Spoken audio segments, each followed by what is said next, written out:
If I had an apple tree in the garden, I would have probably taken off half of them when they were growing. Yeah, to help the other ones grow. But these ones were, I don't know, they're quite normal size apples, and the whole thing, the branches were breaking with the weight of them. There was just so many of them.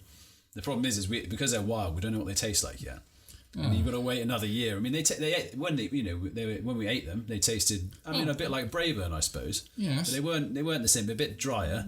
So I don't know if they're going to make good cider. A good apple like the Bramleys have just got. No need to put any sugar with them, but they've just got that nice sharp taste, haven't they? But Bramley's cookers, aren't they? Yeah, cookers. Yeah, but you no need to put any sugar in when you make an apple pie. No, yeah.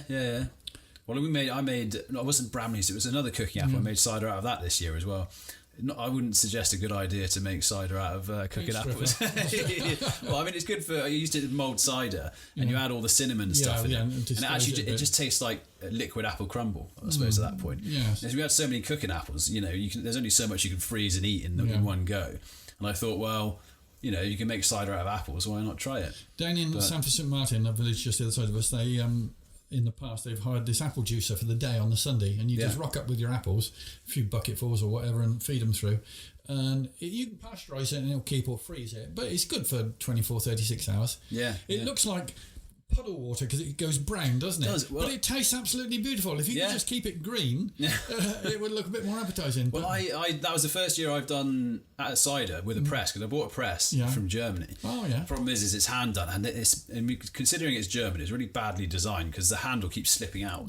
It's pointed, it's bizarre design, and by the time you crush them all down, there's still loads of juice in it. So I think you need a mechanical one really. But when it came out, I thought they'd gone off, because you put them in, and and the apple's sort of yellowy colour, isn't it? And then you put it in, squeeze them, and it comes out brown. like a really brown colour, the juice. Obviously, I left it for about a day before I put the yeast in, and a lot of the sediment settled, and it was quite clear then. It wasn't as bad, but it was like a murky brown, like so mud. So you had yeast to it to. I had yeast to it because I had champagne yeast to it. Oh. I know you don't have to, because you can just use the natural yeast on the skins, don't you? Yes. But I added champagne yeast because I don't really know why. I've not really got. It's the first year I've done it. It makes it sound exotic, doesn't it? I'm not sure if it makes a difference. I think it's just the yeast that they use. Would you just suggest just leaving the apples in? I'll try that next year. Yeah.